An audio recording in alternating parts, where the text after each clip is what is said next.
افتاده زیادتر بشه شکرشو ادا کن.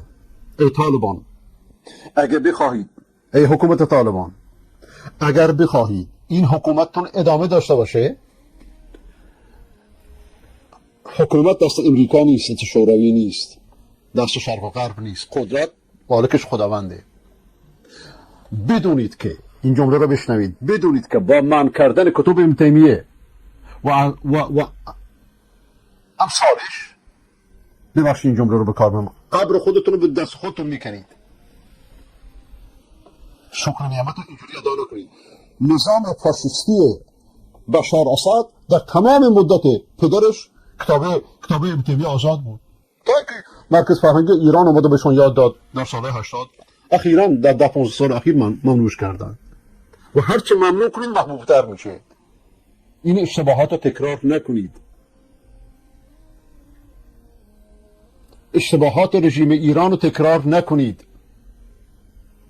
خامنه‌ای ملعون در سال 92 اومد نمایشگاه کتاب ابن تیمیه رو از اون لحظه ممنوع کرد.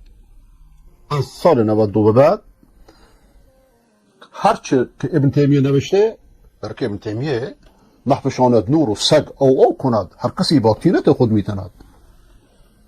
چنان انصاف معتدل و منصفی است که حتی فضل الله لبنانی میگه که اگر کسی کتاب ابن تیمیه رو جلداشو برداره، جلدش راجع به آل بیت که بخونه، فکر میکنه ایشون شیعه.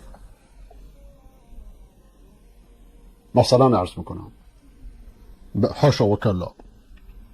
و با ممنوع با تنگ نظری هیچ حکومتی جلو نمیره. طالبان اشتباهات رژیم پلید ایران رو تکرار نکنید.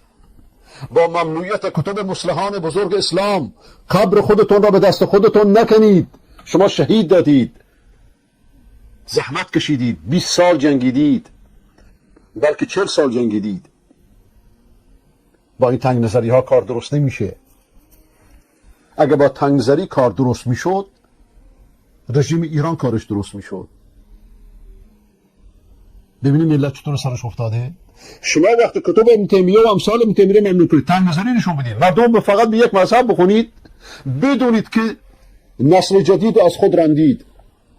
با 4 تا جاهل، با 4 تا مقلد، با 4 تا پیر و پاتاری نمیتونید کاری بکنید. از خدا بترسید.